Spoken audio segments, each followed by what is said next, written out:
Hello, everybody, and welcome to the Bawnjourno Podcast. Yeah. I'm your host, Joseph Gower, and this is a video club where we dig deep into the finest animation from Japan. And who's with me today? It's Gabriele Minelli. And our special guest for today is... Hey, it's Clement Floch from France. Nice to meet you all. Hey, and this week's podcast is about the first episode of Chainsaw Man.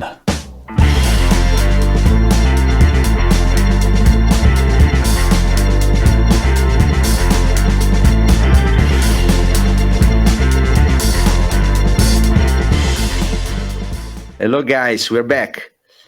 And indeed today we have a special guest from France, Clement Floch. And let's start with the $1 million question. So Clem, when did you encounter manga or anime for the first time? Hey, so I'm already 40 years old, and I live in France. So we have here a really good production of manga since the 90s. So I have we were really lucky children at that time because we have a really good production of anime and videotapes, and so I start really watching everything possible and everything that was edited at that time. So yeah, I was lucky to have all the Otomo, the Toriyama, and the Shiro manga with a beautiful edition, and it was in the 90s. So we were really lucky children at that time. So since that time, I'm a really huge fan of anime and manga. Yeah, nice. And I know that compared to Italy, France was like one step ahead. Was even having more translations, more anime on TV. Yeah, so that's what really. Thanks to the editor Glenna that made a lot for manga in France really early, and that was crazy. I was searching for my books and old books a few days ago, and there was really beautiful editions, and that's really cool. So we were really lucky. So are you still reading manga, or is this something more from a bit more of your childhood? No, I still reading a lot of books. I'm not watching that much anime, but at the moment I got all the One Piece.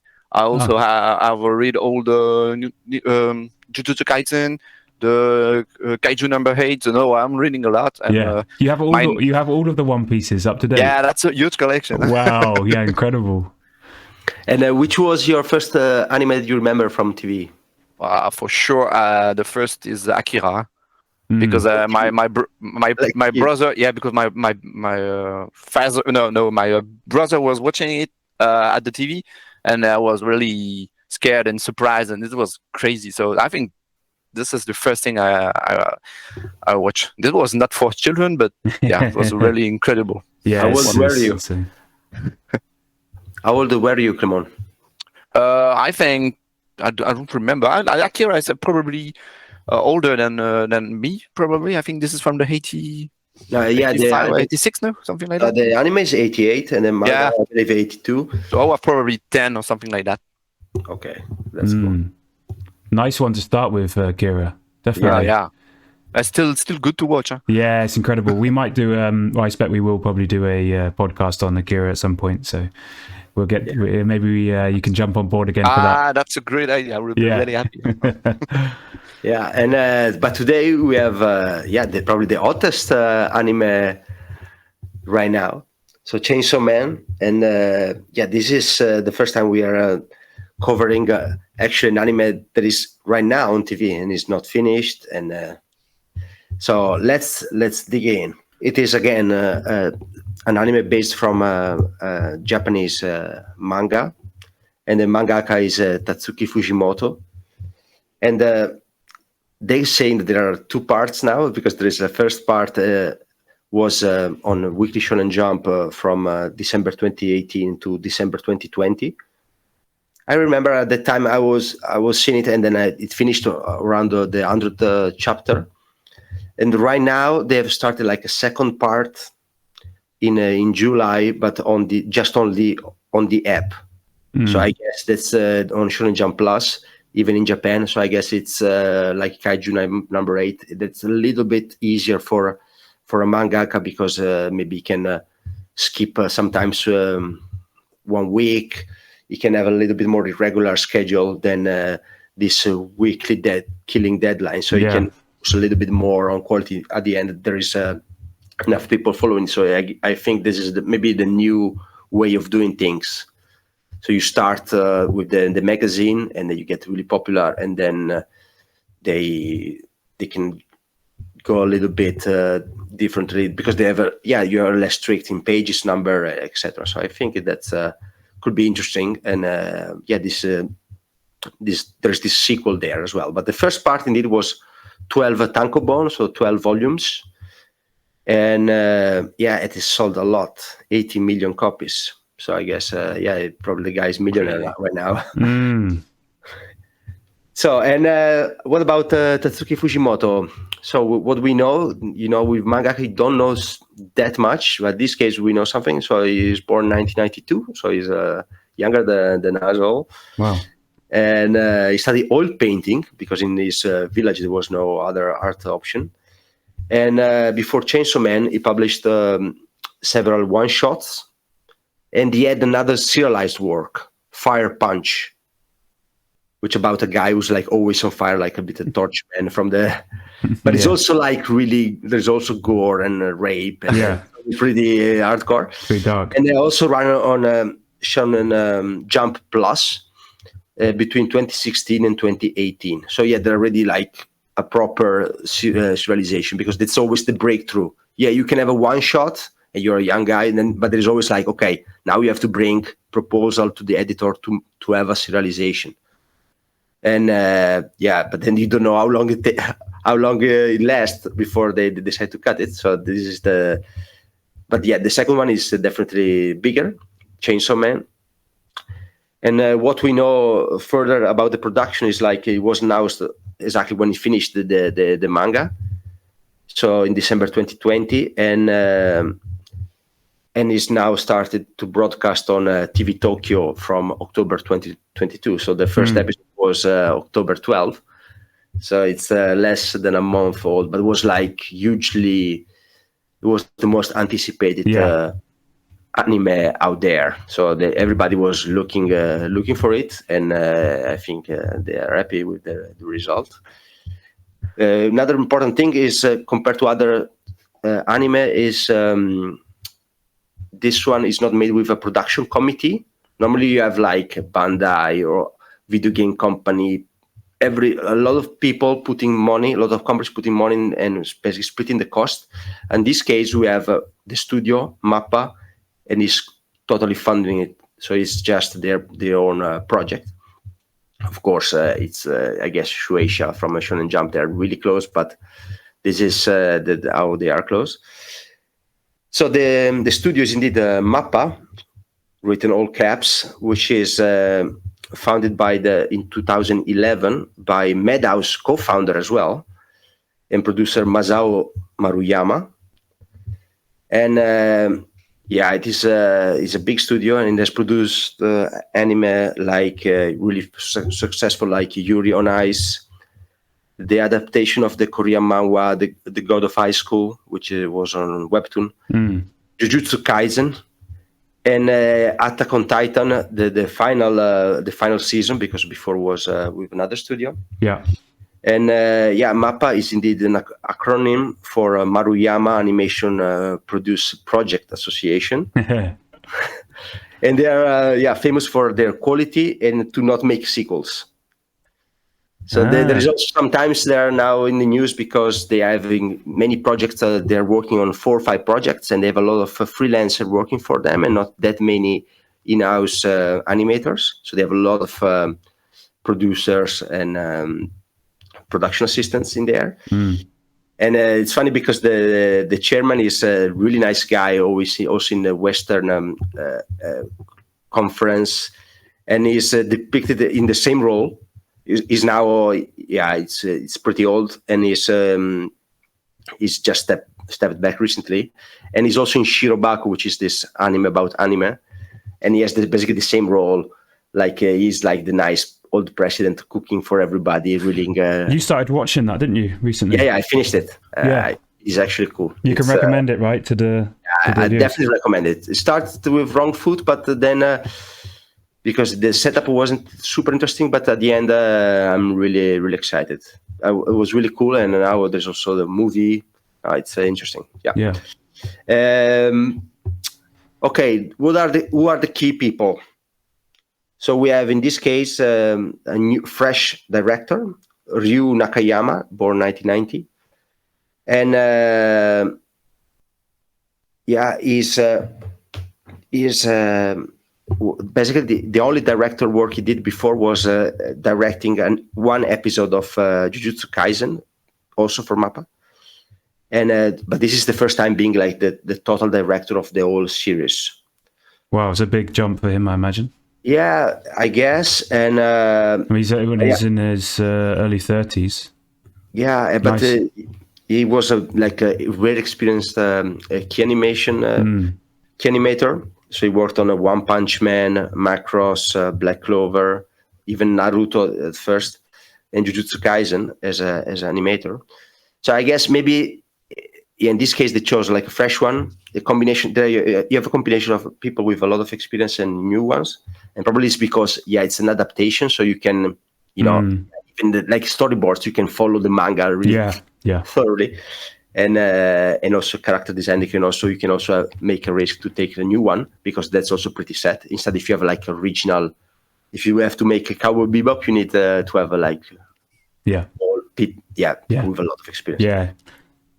Then we have, but in this case, he's not doing all the storyboards because there is like a script director, which is Hiroshi Seiko, 1981, and he started working at Gainax just after Eva. So and then worked as freelancer.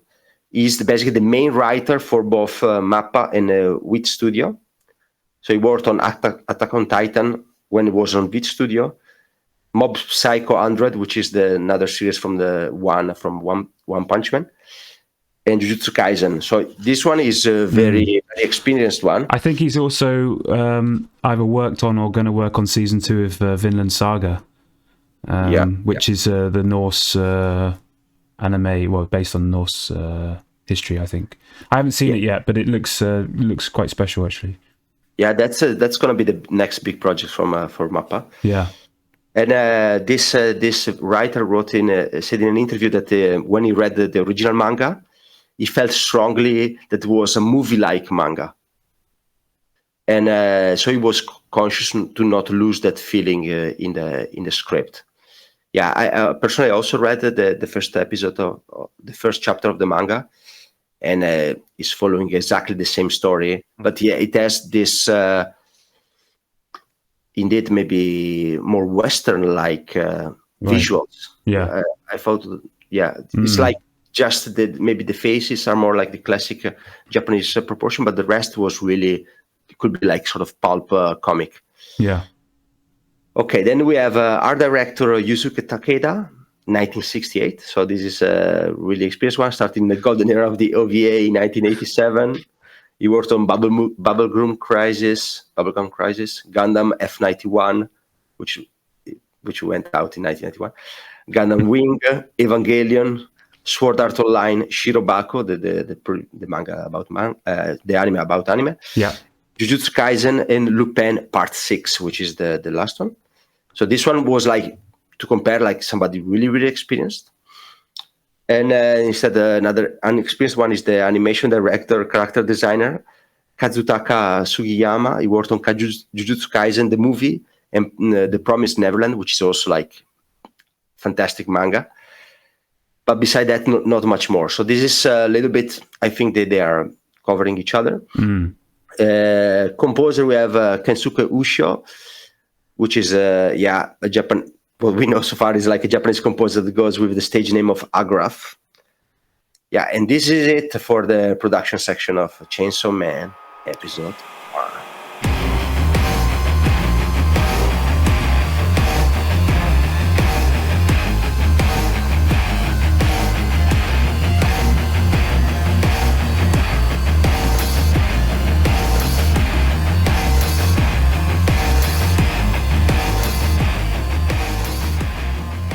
So we're going to go into the plot now. And this is for the Chainsaw Man episode 1, of course. And yeah, let's think about it. What's the world? What's the environment? Where are they? What's going on? I think it's kind of a modern day setting, pretty much. It's not like our previous podcast, Full Metal Alchemist, which is sort of, 19th century or 20th century. This is, I would personally say this is now. There's nothing in the first episode that says it isn't. What do you guys think? I thought pretty much. Yeah, the cars in there, they're a little bit vintage, but beside that, I think it is pretty much now. I think this is typical. In Japan, this is considered like now, and then it's most of the time about Tokyo. Yeah, right? Yeah, this is contemporary, I think, too. Yeah. So we start with this kind of interesting shot at the beginning. It's this first-person perspective, FPS. This kind of like it feels like a video game at the start. I wrote down that it reminded me a lot of Resident Evil. Yeah, when you're going through the doors and you're opening them in slow motion, and I thought there was something like that going on. And I think that's the reference, huh? Yeah, probably. Yeah, I think so. But it's interesting because it's the only time we really see that first person perspective. So I'm not really sure what they were doing with that. It's kind of to create some tension, or it's kind of funny. It's like what do you think about that CGI animation mixed with traditional?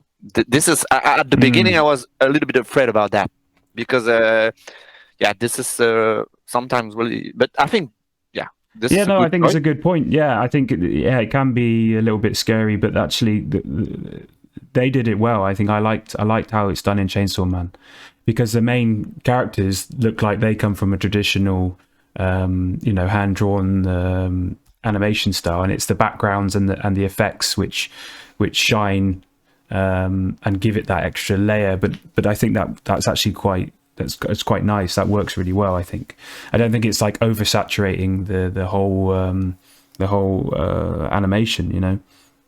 Yeah, I believe they did it super well.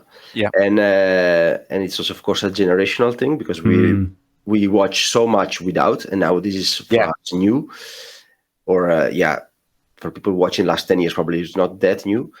But in this case was done really well, and I think they also they used a lot of models in 3D also for the characters, and then they painted on top of it, because when they do like these camera movements, right, and then I think it's like they went frame by frame on top of like a 3D model of a guy when he's like bare chested. I think that's called is it rotoscoping or something like? Is it? I think it's called rotoscoping, where you go frame by frame, you draw over the. Yeah, like they used to do with live action. You mean like like the Disney stuff, like the dances in the old Disney films are done like that. Yeah, they filmed it and then for all the movement, of course. Yeah, but I totally agree with you. I wrote down exactly the same. Resident Evil, just like this briefing and his camera going up and down with his head. Yeah, and then you see the end, and then the end is in 2D, right? You see that? Yes, yeah. And this is a enter door, I think, if I remember well. And this is. I was really uncomfortable with the CGI, and I think this is a really good choice. Is it dreaming, or is it probably a nightmare, stuff like that? Because at the end we see his eye opening. So I think this is probably not a dream, but maybe a remember or something like that. What do you think about that? Because he's sleeping for sure, because he's waking after that. Yeah, it's a good observation. I don't think I even was thinking along those lines. I was thinking more, is this something that's going to happen later on, and it's just a because it just touched the door, then the eye opened. Probably this is related to what we are going to see after with his father. Probably this is probably something that happened in his childhood, maybe or something like that. Yeah, or maybe in the future episodes could be as well. Maybe, but that's a really good way to enter in the episode, I think. Yeah. Yeah, and then it cuts right straight. I mean, it cuts to the intro music. I think pretty much. Yeah, I Or mean, am I mistaken? No, he's in the bed after that, I think, no? he's Denji. That's the name of the main character. He lives in a sort of shed, right? Like storage shed. Yeah. What would you call this? Like there are tires in there. There's like it should be like a junkie Yeah. shed, Yeah, right? it's depressing. It's like, he's this guy's struggling, He's you see he's got an eye patch, so there's somehow, somewhere along the line, he's lost an eye, and he lives He sold his eye.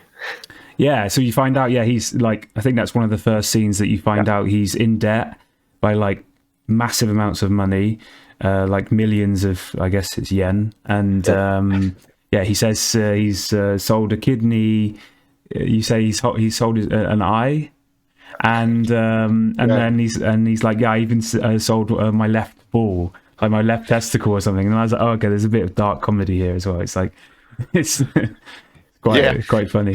It looks quite fatalist, resigned, but this is funny. But also, keep on moving forward and just do the thing basically without any ambition at all. Just let's go. Let's kill that demon. That's really strange. Yeah, he's very determined. This like shark teeth, right? Because it's like they have this pointy teeth, like they were rotten, and then it's like, it's it's funny because I thought that was like, because he's got some demon in him, or he's like half monster or whatever, but that never came up in the episode. So then, like, what you say is probably true. It's just like he just had rotten teeth because he couldn't afford to brush them or something. It's like, it's just here he is. Yeah, it's like, okay. The only cute thing in the first scene is the Pochita, I think. No, this is the only thing that is cute and colored. So for anyone that hasn't seen it yet, Pochita is this. I guess it's a dog, but they describe it's a demon or a devil, right? I mean, is it a demon? It's a devil monster, but it's cute as hell. It's as cute as hell. It's this orange dog, like you say, Clement, and but it's got one really crazy feature, which is this massive chainsaw sticking out of its head, and then you notice that it's got a handle, and its tail is like the kind of pull cord, that you pull to start it. It's just like, okay, wow, that's it's just it looks like a Pokemon, huh? Yeah, good one. Yeah, totally. Yeah, I think this was really designed to sell 1 million of mascots, right? Really kawaii, really like cute, right? It's really but it's adorable. And then maybe later on when we get to it, there's and just for reference, now they call it Akuma in Japanese, the devil. And that's the same name of the character in Street Fighter. So this is the devil. Ah, okay, yeah. And then before the opening song, we meet the first devil, which is a giant tomato with 8 legs, a ton of eyes, right? Yeah, scary. It makes like a creepy turns and a smile, right? And then you feel the music coming in. Kicking in. Yeah, we find out, right, that his job is killing them, right? So he's kind of like almost like a bounty hunter for devils, and so this is how he's trying to pay off his debt. He's cutting down trees, and he's hunting devils, and he's selling parts of his body and stuff. So this is the first thing we see. It's creepy. It's got like this human mouth with like human teeth. And then it's this massive thing with, like you say, disgusting. It's like horrible. It's like, and you can see it in the opening song after on the poster. I have seen it. Ah, okay. I think you will see when they are on the table in the opening song. You can see the tomato on the wall. Right, yeah. Then we have this opening song, "Kickback" by Kenshi Yonezu. So what do you think, guys, about the opening song? Clement, what do you think? I really liked it. I think there is not that much. This is like all anime. I think there is not that much information to find about the story or stuff like that. But this is really just cool thing with a lot of movies references. I think I found 2 or 3 of them, maybe not all of them. Yeah. But there is, for example, Reservoir Dogs and stuff like that. Yeah. And this is really rhythmic and really funny. For sure, we only watch 1 episode, so you absolutely don't know nothing about all the characters. But No. yeah, I think that's really cool. I like it. Yeah, so there's a ton of movie references in there, and I wrote down a handful. If there's any that I miss or any that anyone wants to say in the comments, please let us know, because I do want to try and tick all of the boxes. But you got Reservoir Dogs, you got Big Lebowski when they're bowling and they're cleaning the ball. You've got a Fight Club reference when there's a huge sphere ball rolling down the street. You've got a shot that's almost identical to No Country for Old Men when there's this character. It's for like 2 seconds. This weird character with like this almost Phoenician mask. He's sitting on in a motel room. That's like almost a copy paste. And Pulp Fiction, and I felt like there was a sort of like Matrix-y kind of feel to some of the scenes, some of the intro scenes. Yeah, and then imagery from things like Divine Comedy, this sort of Dante's, is it Dante's Inferno? This old, is it Italian? Yeah, this kind of thing about devils and this guy going through the levels of hell and this kind of stuff. So there's all this references just like smashed into this intro and this intro song, and yeah. It's just like say it's a pop culture heaven kind of thing. Yeah, I missed those. It's cool that you guys picked it up. And when I see, I was indeed like this a ton of characters that are not in the first episode, right? Yeah, that's strange. And but I think that's also okay. And then you see that they go together bowling and go to the movies. And then you see like a girl caressing Denji. And then you have this big fight. That's more classic anime. And then you see why they're using also 3D, because they can do a lot with the fighting things. When he's jumping off the window, that's pretty cool. Like in this crazy way, right? And then at the end, it was funny. This sort of techno dancing, right? The last moments, they're like with the 2 of them, like doing all these crazy moves. Yeah. I think these are probably all references to movie or stuff like that. And this is interesting when you watch the ending song. This is like a film too. So with what you said in the production information, this is interesting to understand that Fujimoto is probably a real movie passionate and with a lot of background. Yeah, totally. Yeah, I believe he also really said that he's like big Tarantino fan. Yeah. You see that massively in this episode. I think like in the clothes people are wearing, in the shots and the feel and this kind of too cool for school sort of thing. I don't know. It feels a lot like Reservoir Dogs, just like the whole episode in a way. But it's definitely, there's a lot of Tarantino in this, and that's only one aspect. We'll get to the other aspects later on. No, last thing I want to say, just another. The song, I liked it. It reminded me a bit of like late 90s Marilyn Manson. I couldn't say that I listened to him much, but yeah, I know where you're going. I don't remember, but I think it was cool. Generally, cool. It was more pleasant than. And I've said this before. I'm not a big fan of a lot of the intro songs to animes. You will get, man. You will be totally into when you wear 100 episodes in this podcast, then you will be. But sometimes I find them too cheesy. But this for me was fine. I enjoyed it actually. Yeah. But this is also funny to see the gap between this guy that we start to discover that is probably have a really difficult life, and after that, Beam, the opening song is so funny and so dancey. That's funny. There's optimism in it. Yeah, for sure. Okay, then let's move to the old man, right? And, yeah. So the next Denji, story. we just cut to Denji having killed the tomato devil thing, and there's this new character that's introduced. This old man, kind of like with this is it a trilby or this kind of hat and this suit, and I think it's like is it like a parka or something? These kind of, just looks like some cop or undercover guy or something.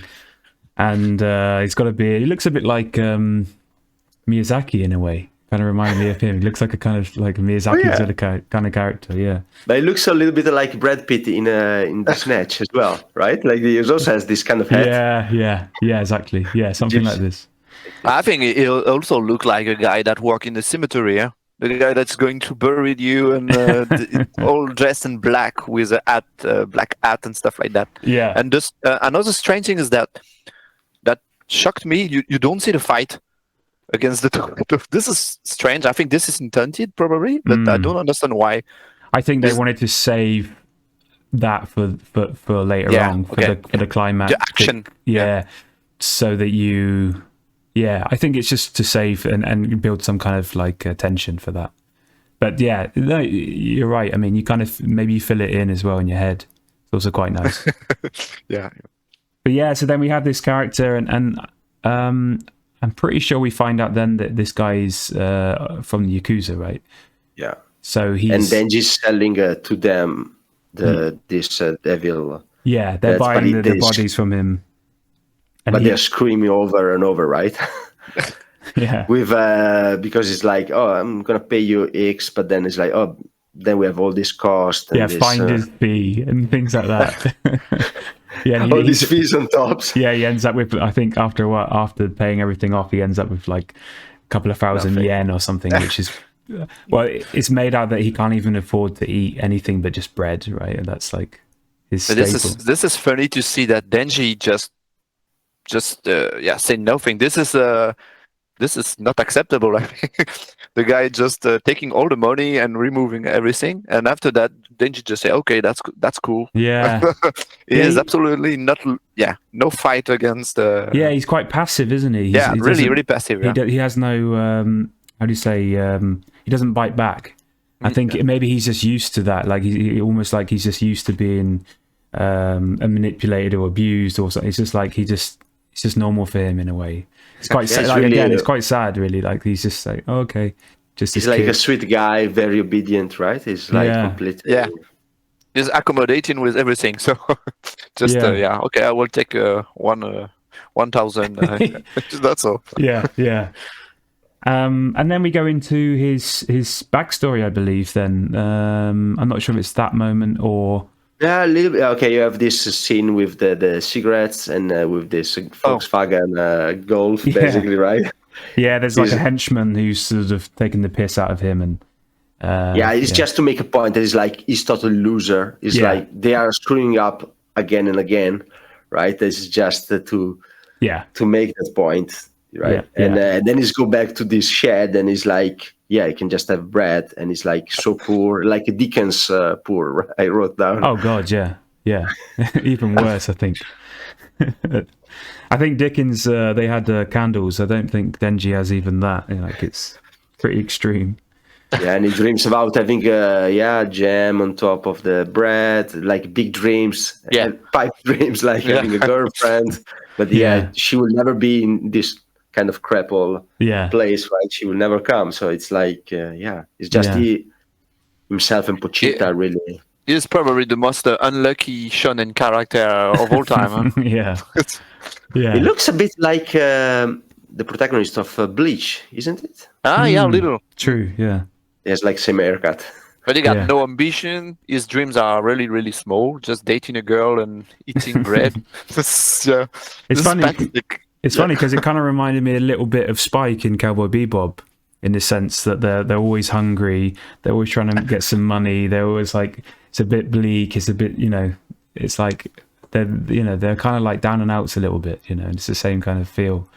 Yeah, maybe it's sort of reference because I know that like after the war they were like so poor in Japan, and then they made like a lot of content, a lot of movies, a lot of stories with like people super poor, and then they have to start. They start from nothing, and then they become star of something.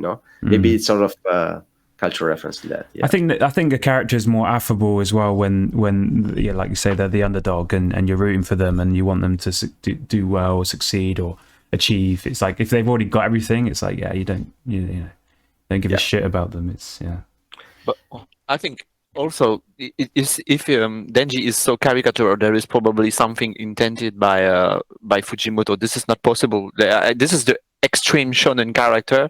Everything is very, very sad, dark, really, and probably the other part is going to be crazy too at the same level. Yeah. So we can go into his backstory because I think we have a kind of there's a flashback. There's a big flashback. Yeah, right? And so it cuts to him younger, probably not by a massive amount, a few years. Going from boy to teenager to something like this. And he's at this grave, and it's of his father, I believe, and basically the Yakuza pull up, and they say, your dad is in this amount of debt. I don't know if they say exactly why, or maybe I just didn't make a note of it, but he said that basically he passed without paying his monthly fee, right? Denji has to bring basically 5K within the next day, right? Yeah, so he has to get all this money, and then the Yakuza guy he's like completely empathetic. He's like, I don't care how you get it. If you sell your body, you can sell this, that, you can rob anything. Like, they just have no empathy for the situation. He just drives off in this little Mini, and Denji's just like, okay, like, I got to do something.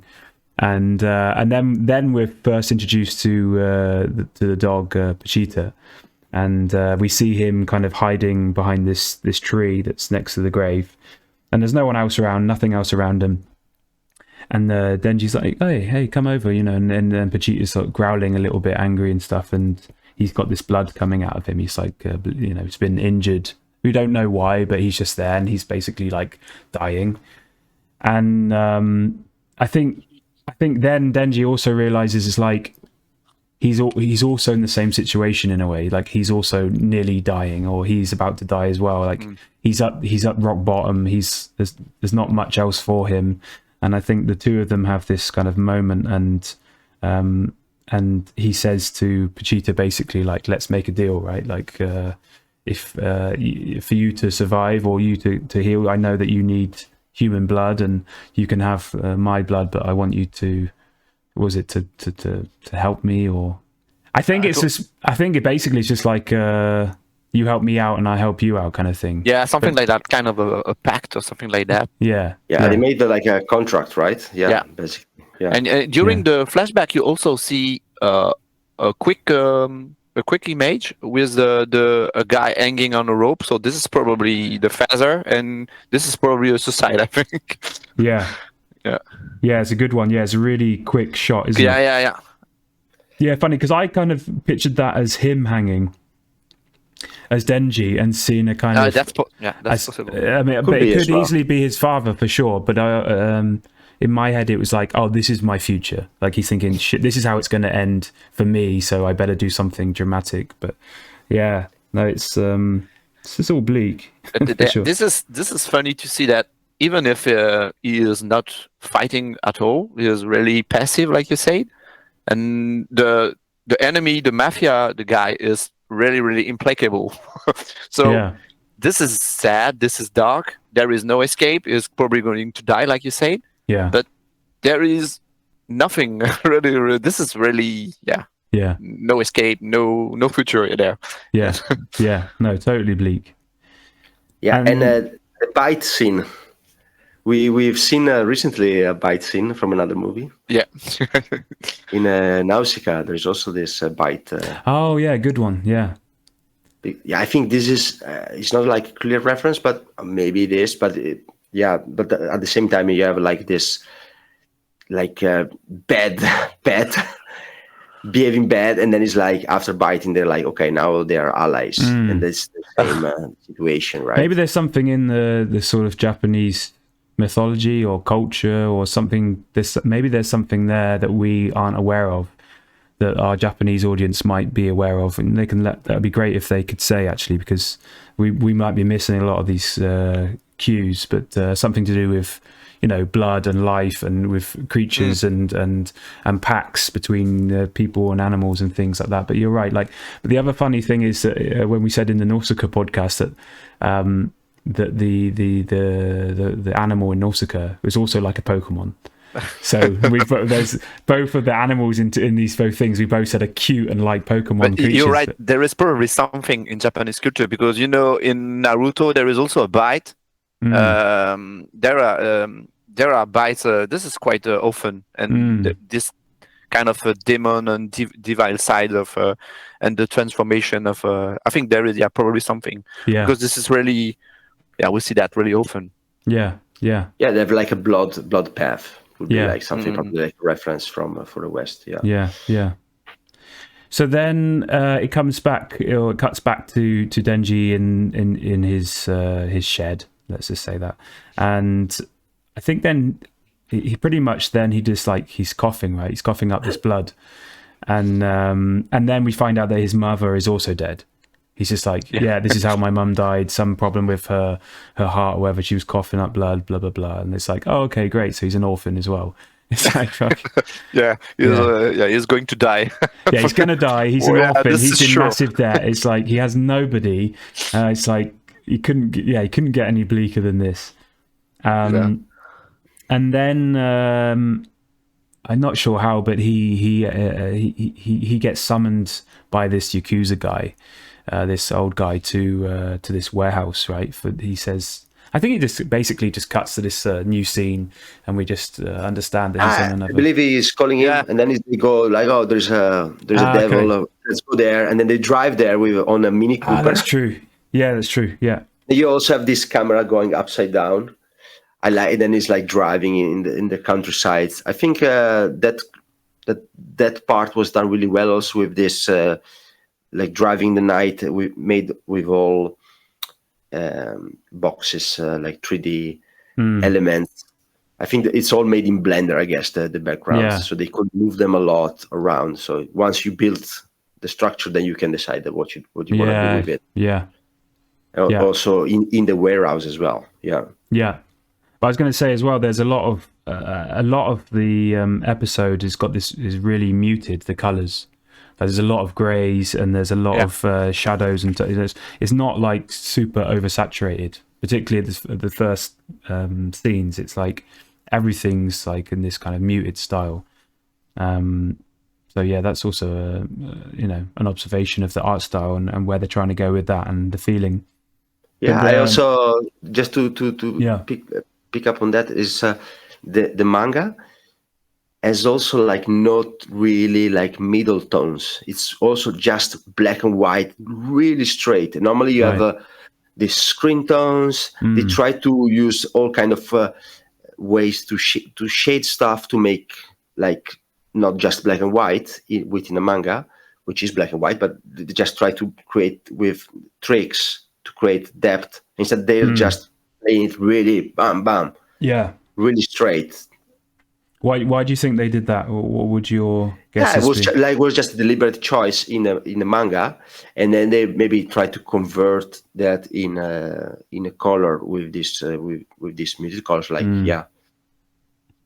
think I think color design and character design, everything is top notch in this.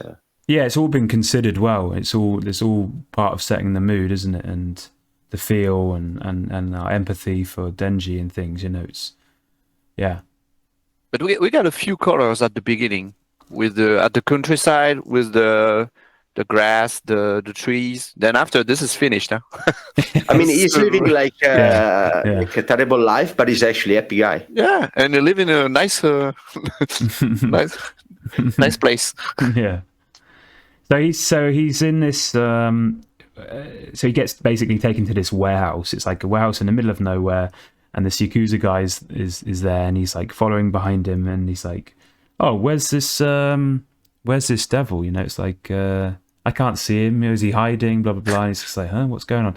And already then I was starting to think, what's going on? Like I'm already starting to feel like what's about to happen, because it kind of, there's something, the mood, there's something you start feeling this, and then basically the Yakuza guy goes, you're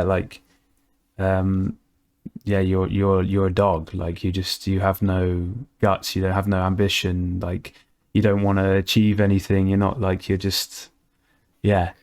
you're not going to go anywhere, and all these kind of things. He starts like putting him down. And then they say, I think the Yakuza guy says that we've made a deal, right? With a devil, or is it? No, not yet. I think he says like, you are very obedient, like a dog. It starts with positive, but it's like, but I don't like the stench of a dog. Yeah, that's it. Yeah. And now that you said before about the movie references, now I'm realizing this actually the same dialogue exists in Snatch again. Oh. When it's like, you have this big mafia guy working with these two henchmen. Yeah. And it's like, oh, you're like a dog. And then he's like, but I don't like dogs. And then there's another guy coming from behind, putting a bag in his head, and then he's like, he's gone. Yeah, because I think he in the Snatch reference, he's done something for him. He's snitched on somebody, sneaky, something like that. And he's like, yeah, good, you did that, but I can't trust you, so I'm getting rid of it. Yeah, it's a good one, that.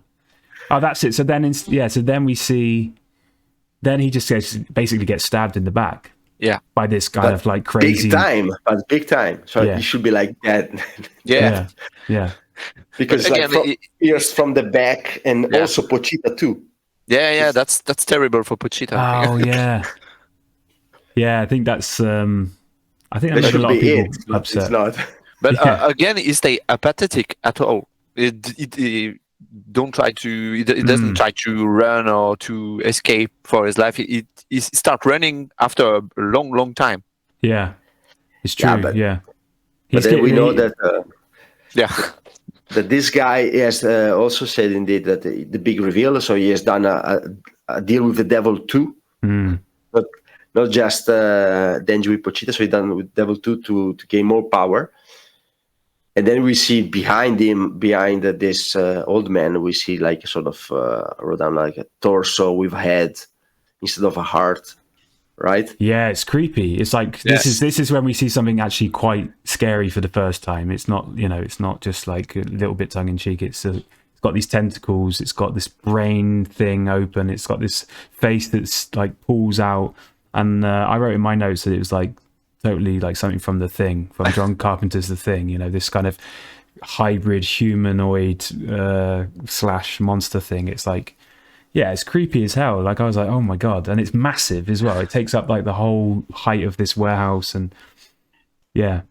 Even his voice is scary. I said myself when I was watching the episode, this is probably not the same pact as the pact with Pochita. I think this is a really small one. This one probably, the price is probably bigger. Yeah, this is a bit more than blood.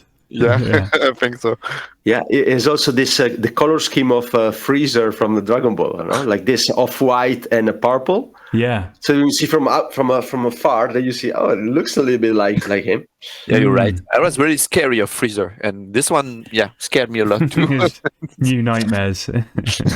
But the cool stuff is not just so his goal is like to kill all the devil hunters, but he's not alone, right? He has an army.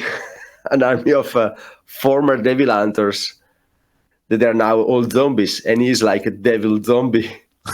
Yeah, right. Yeah. It's funny because I kind of thought that they were just Yakuzas, but I think you're right. Yeah, I think it's other devil hunters. Yeah, it's like, so he's basically controlling. Oh, you think that's devil hunter? Oh, I didn't understand that. I thought it was mafia people only. Yeah, they don't really say exactly, but so it's interesting. No, he's saying it. I believe he says indeed that they are devil hunters. They wanted more powers as well, and they're like they were willing to do anything for it. But basically, they become his slaves. Yeah, they have the power, but then like you say, you become my slave. Yeah, maybe zombies is a good choice for easy animation. Probably, this is better an army of zombie. Yeah. And we find out that the Yakuza guy is also under this kind of, well, it's not even a spell, but he's basically just a puppet for this guy. And Denji's kind of screwed. Like he's dying. He's been stabbed in the back. Pochita's dying, and he's got this literally horde of the Walking Dead coming towards him, who are going to who have been ordered to rip him apart, basically. And put him in the trash. So that's what. Yeah. So that's the order, and they're gonna follow through, right? Yeah, and they do. Yeah, and they follow, of course, the tropes. So you have like this zombies going slowly and then falling on stuff off the ground, right? Yeah, like on a box. Yeah. But at the end they catch him. So they are. That was I believe that was a bit of a shocker for me when I watched the first time. This is maybe we can discuss it later about like the reaction we had. When he's cut out in a trash can, this is really shocking. I think you see the head cut, and it's really in pieces. Yeah, no, it's like it's already. I mean, it's already a dark anime, but then you're like, shit, this is. This is why it's 17 plus or whatever. It's This is like everybody knows that it's going to happen. Even Denji knows that it's going to finish like that, and finally it happens.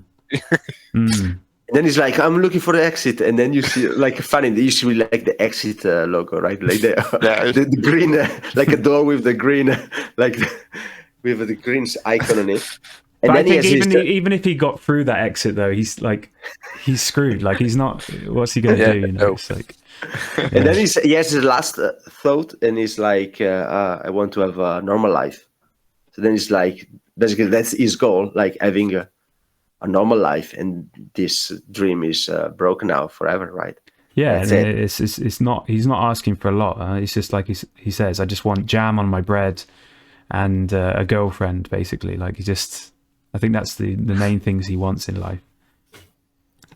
And then we have a kind of another flashback, I think, when he's when he's cut up and dead in the dumpster. First we see this dumpster under the moonlight, and then it's like it's really like he's cut in pieces, right? There's no other way to say it. Yeah, and he's there's a flashback in it. It's a flashback, and it's he's basically saying to Pochita, like, if I follow this path of killing devils, this is probably how I'm going to die. This is probably the way in which I'm going to die. And if that happens, I think he says, I heard that you can. Does he say something like you can? You can have my body, basically. You can take over my body. You can have me, but That's basically. This is the turning point of the episode, in my opinion. The moment you understand that Denji was absolutely aware of everything that was going to happen, and he just prepared Pochita, and he was thinking of everything. He knew everything. So after that, after the death, is probably going to reborn and to be another character after that. So I think this is really important, and this flashback is really useful. To understand the evolution after that of the episode. There's a change in not only his physical form but also his whole psyche, the old Denji is gone completely, or something like that, maybe. This is the typical, of course, Japanese structure with the 4 acts. And so we had like setup. We saw like this world, how it is, and it's really shitty. Then you have a development of the same setup, right? And this is the big climax. And then there's an ending. So this is the big climatic moment. And the big change, basically. There's a big change in this moment because, you didn't expect him to die, right? First, when you start watching an anime, you don't expect the protagonist to die halfway the first episode, right? Yeah, no, totally. Yeah. And then it kind of cuts back to them in the dumpster, right? Oh, that's it, because I remember now, like a drop of his blood. The river of blood, drips and onto, they connect again. Onto Pochita. Mouth of her, which gives the dog this last, I guess, breath of life, or this last piece of energy, and then And then Vegeta talks, right? It's like... one second. There is this first stage, you see like this body reconnecting with like a metal thread. Before that. Yeah, you're right. You realize really, okay, it was not like just dropping in the garbage. He was really like dismembered, right? Yeah, and there's like he's being, all of his veins and everything's being like reassembled and set up. And and basically then Vegeta's on his chest and he says, look, like he speaks and he's like, oh, like you can talk. And he said, yeah, like I'm going to give you my heart, but I want to see your dreams. Like so he's kind of he also believes in him in a way, and he understands that together they can be something quite powerful and quite amazing. And so he basically combines with Denji. It's like he just becomes this one thing. You see also this like it's coming inside his body like sort of a tumor. You see that Vegeta is like spreading in him but you have this. It's funny because it's like so violent, but at the same time you have this like little touch of like normal dream and little love. Right? Yeah, you're right. There's like a big contrast of what you see and what you hear, right? Yeah. And then he gets out of the dumpster, and he's like basically the same, but he has this one thing, and it's sticking out of his the middle of his chest, and it's this pull cord, right? It's this the tail of Vegeta, the pull cord you have on a chainsaw. Then eye patch is gone, right? Everything is gone. He's just bare chested and but he's not completely naked, right? I don't think. I know he has shorts and his sneakers again. Yeah, those are on. And then I think the zombies realizes, like, what's up? And then they go after him. They made like a huge dome. Yeah. And the big monster says, this time, I want him to be eaten. Like, he's like, what the hell? And this time, if you eat him, he must be completely dead. But then what happens? You start hearing like this chainsaw sound, right? Yeah. So this scene coming up is like, this is just like what confirmed it for me. Like I was just like, this is insanely good. Like the next like 5 minutes is just like, this is just crazy and amazing, and it's just good fun, I think. But he basically he becomes what the title says. He becomes Chainsaw Man. So he's like, he has 2 arms which are chainsaws. He still has his arms, but there's a chainsaw like spinning around each one, and then his whole head becomes like it sticks out with a chainsaw at the front, but it's almost like a helmet, something on his head.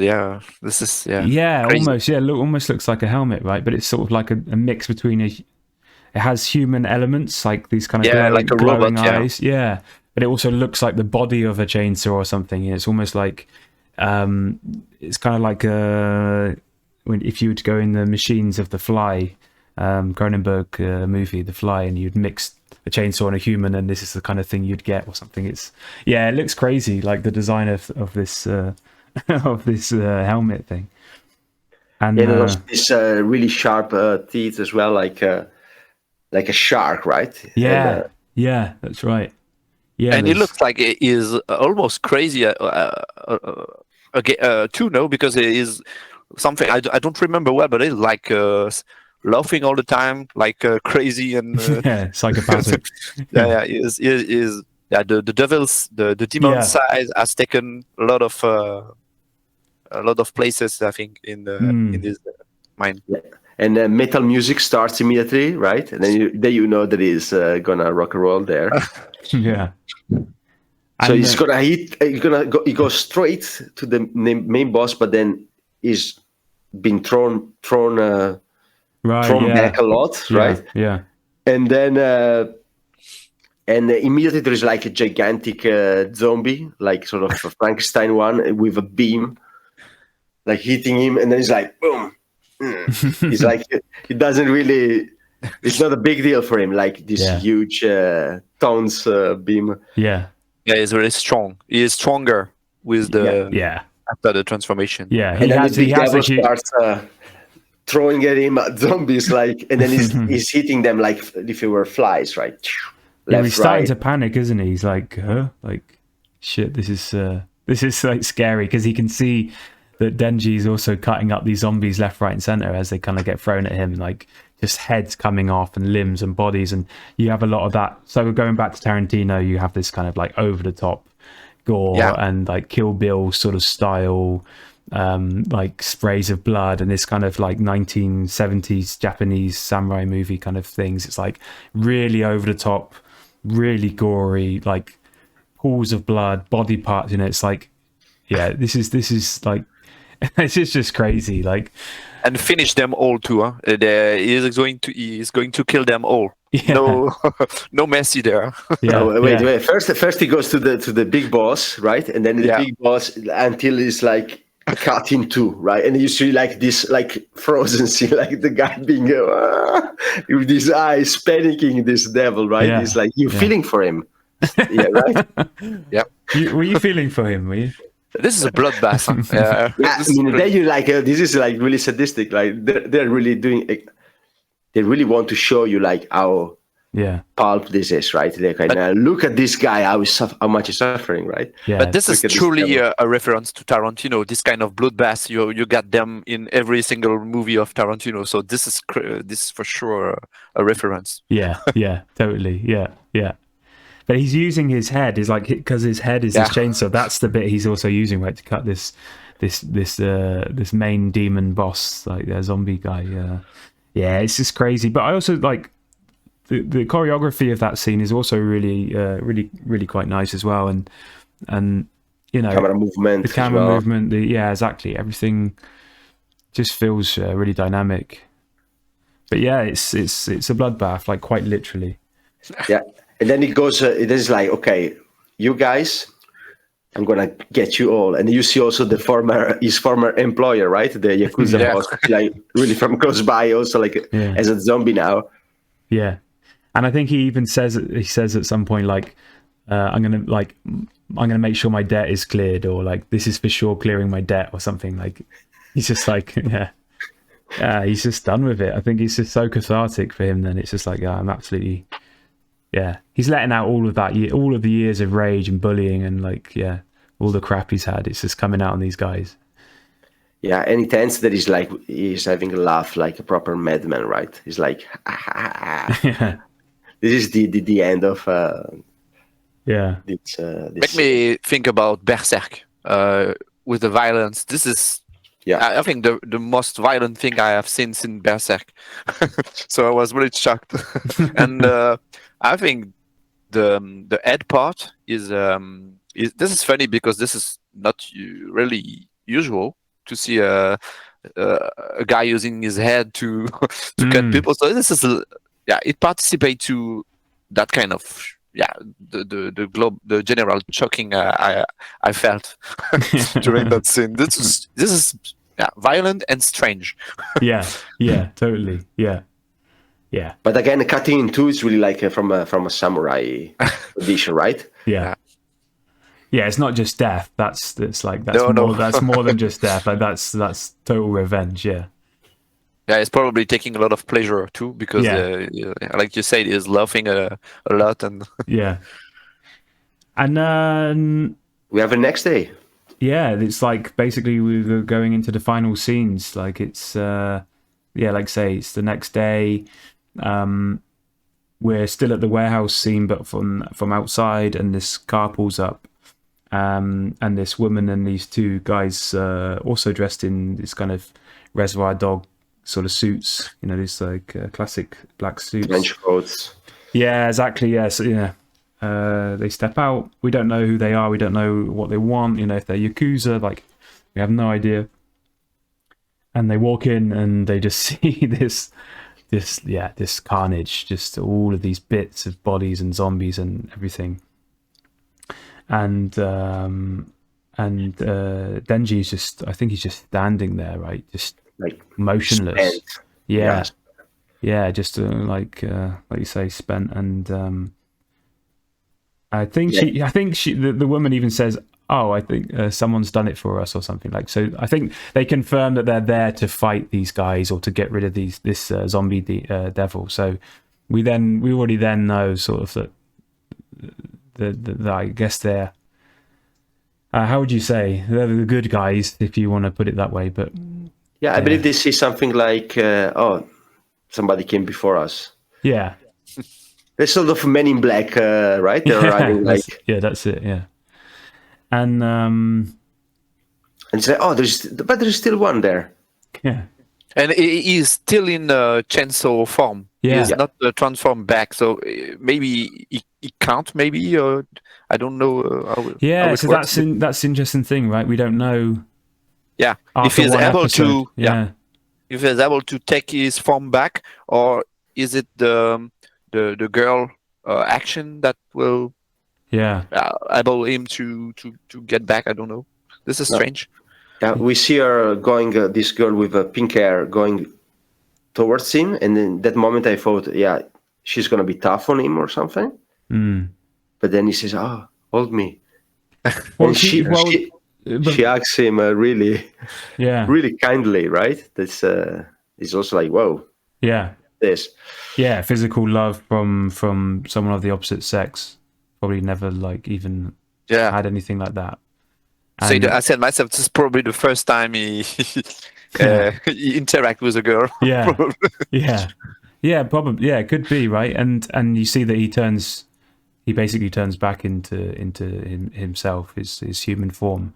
But I was going to say that when I was watching it, I was like, what's stopping her from just killing him or doing whatever they were going to do to the zombies? Like, how can they differentiate him from the Denji that we know, who is the good guy, inverted commas? And she says, I can see or have a feeling or a smell for him. She smells that is different. It's like alpha. She smells that is like a devil, but it's not totally devil, and also like a human. But she says, but he's also not human. So he's like, we know that he is assimilated, between the two. He's like, so and then we get to the bit where he basically just says, hug me, and like you say, she hugs him, and he goes back.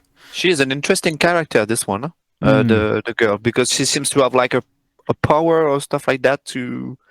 She's really sweet. Yeah.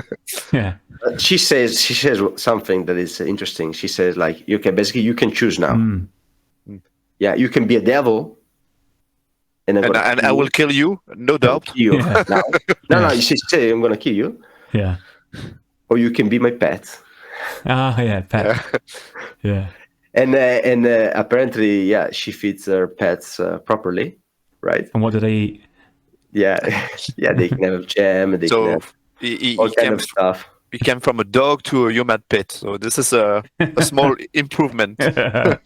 What would you have chosen at that moment? I actually also made a point of that, because it's like, I think this scene is supposed to evoke some sort of sentiment for a watcher or something, like if you would like to be in a master or servant relationship or something, right?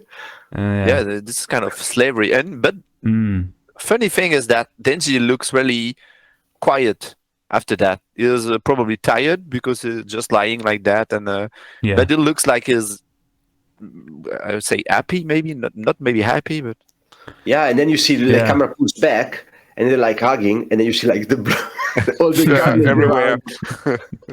But she's unfazed by that, so she's totally romantic. You have the feeling that she's been in these situations before. That she has some power. That she's also a devil hunter. These kind of things. So she's no pushover. But it's interesting. Maybe it's do you want us to end now the anime and the manga? Does it end now with this, or do we continue? But yet Denji is this kind of pet slave to this woman, whatever. But I think Denji's content, because it's just he probably just loves her already. I think that's the love interest. So that's what I would assume. But and then we have the ending song, and there's no animation. It's like this long list of people working there. And the only thing important is, I think this is a cool song, but the important thing is like this anime has like every week a different ending song. Oh. So they have planned 12 songs. For now, actually, we didn't say, but they've planned only these 12 episodes for this kur, they call it, like this season. Yeah. Like from until the golden week, until the New Year's. And maybe they will say before the end, okay, we're going to continue under 13, but we don't know yet. Or maybe they say, we're going to do it later. Yeah. Yeah, so then we have this kind of typical movie credit style where it's kind of going from the bottom up, and we have all of, like you say, all of the names of the cast and crew, which again sort of seals this cinematic feel to the episode or to the series that they want. You know, it's like you say, it doesn't have this typical anime finish, but it feels like a movie. And we have this kind of rocky music again. This kind of, it's also not that cheesy. It's not brilliant. It's kind of poppy. It's kind of cross between like pop and rock. But yeah, I could withstand it. It was good. It was good enough. Yeah. Yeah, and I liked it too. Yeah. Okay, guys, what do you think of it? How was it for you? How was it, Clem? You're new. What was your feeling? I must confess that at the beginning was really doubtful, because before we speak about that podcast, and I saw the teaser on YouTube, and I said to myself, "Oh, this looks like really violent and probably for a young adult." Not my audience. I am 40 years old, so.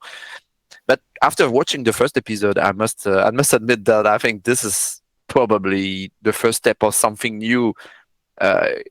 Fujimoto, everything is perfectly done, really well structured. I think this is a success. Everything, the mix of CGI and classical animation, everything works pretty great. So I think this is just well done. A really good work, and I think I probably won't watch the anime, but I will probably read the books probably. Yeah, soon. Well, when you catch up with One Piece. Yeah, exactly. No, but I think that this is a real success, and probably this is what we are going to see more and more in the future, this kind of anime, because this is a lot of work. I think a lot of I agree with Clement with everything he said. Like I think at the very start I was like, okay, it's been hyped, that's the thing, and when things are really overhyped, it's hard sometimes.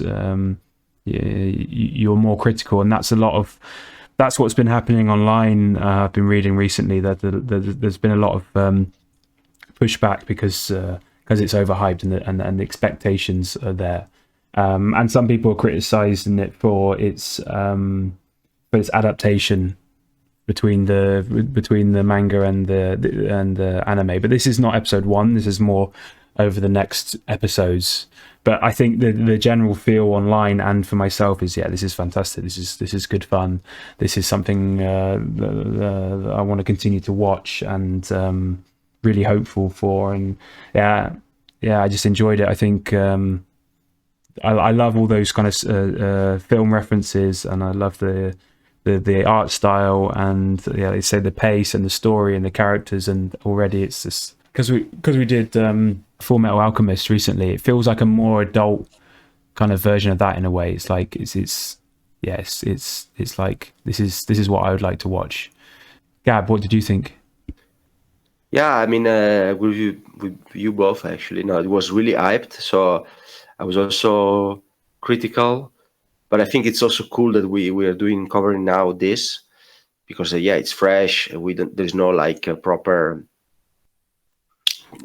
tradition to say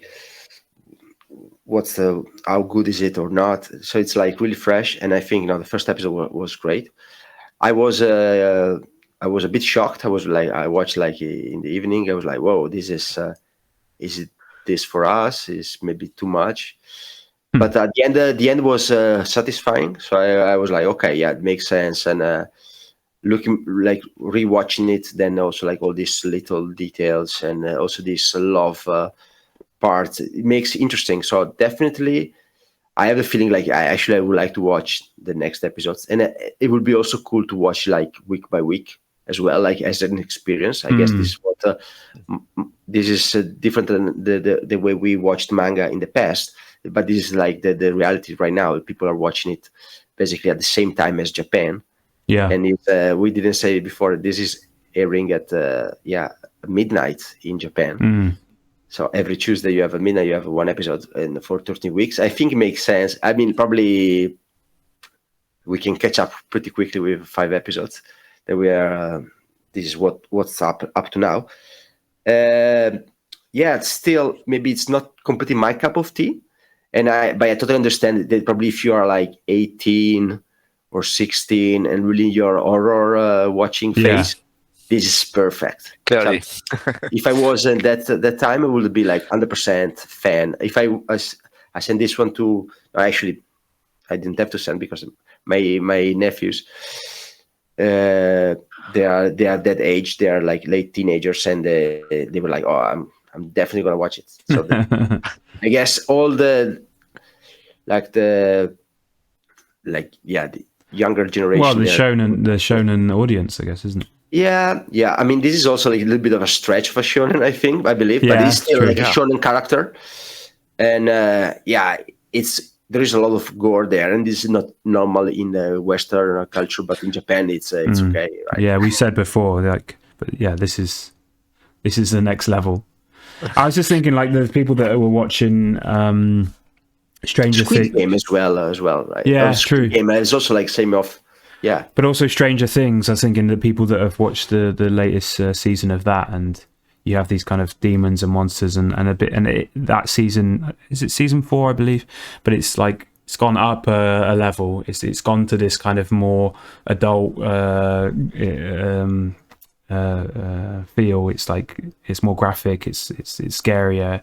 It's referencing more of the kind of 80s horror and things like that. So I wonder if the audience and demographic of watching that would also enjoy watching this, and even people that have never seen any anime before. Maybe this would be kind of a nice introduction for those people, like you say, who are into more gore, violence, horror, things like that. But yeah, we'll find out. That's why it's also interesting, because it's so new. Yeah, and I think anime is growing a lot, and now you see even like this back reference that we. Also, Japanese are referencing Western stuff, so that's also cool. But like you could see that it's Japanese, even if American tries to make the same, it will not be the same, right? It's so there's so much of their tradition and also this level of details. And I have to say, last thing about CGI, indeed, like Pixar and Disney went in a certain direction, and that is really. Basically starting from a stop motion, right? It's basically it looks more like stop motion than 2D animation. Instead, I believe they are trying to combine the two things and doing this basically keeping the same feeling and the same look on the characters, and in the backgrounds in the camera movement using what you can do with 3D. Yeah, that's a good observation. Yeah. Clement, what would you give it out of 10? I think I would give something like, I've seen so much thing that I really love, and I have to, just think, maybe a 8. An 8? A 8, yeah. Oh, that's a good... I think, because, that's a good number. I think this is something brand new, and this is the beginning of something, I think. Clearly. Gab, what do you think? I think indeed, in the context of episodes of TV series, I think 8 is a proper one. Yeah, I think it's. I think great. I think I agree with you guys. I think we will all give it an 8. Like you say, for this first episode, if I didn't know anything else, and this is this is the like you say, this is their how would you say? This is when they're kind of trying to make their mark and trying to show the world what they can do. They've done a good job. This is, it comes with a punch. It's really, totally. Okay, guys. Take us out. So, first, if you guys are listening to this on YouTube, please do like and subscribe. That helps us out a lot.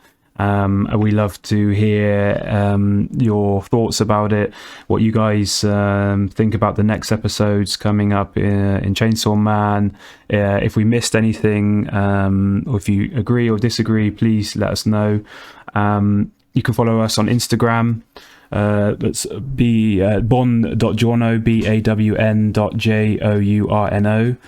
That has some of our comics that we've made and other things that me and Gab do. There's also on YouTube and on Instagram, there's a link to our Etsy. So we have there some original paintings and prints from our comics and things. If you like anime and manga in general, then check out our shop. And I just want to say thanks a lot to Clement today for joining. Thank you, guys. Yeah, that was my pleasure. Really. Thank you, for taking the time, watching it, right? Keeping up to date with everything, the notes, and bearing with us. That was, and I think, what your input was, really nice actually. Like, it was a really good experience for me. Really. Yeah, thanks, man. Yeah, but there was things there that we didn't even notice, and that's why we like to have a guest on occasionally, because sometimes I think me and Gab kind of maybe get stuck in a bit of a routine. So that was So thanks again. Thank you so much. Okay. Gab, anything you want to say? Pick up your chainsaw and go find some wood. Okay, thanks, guys. See ya. Bye. Bye. Bye.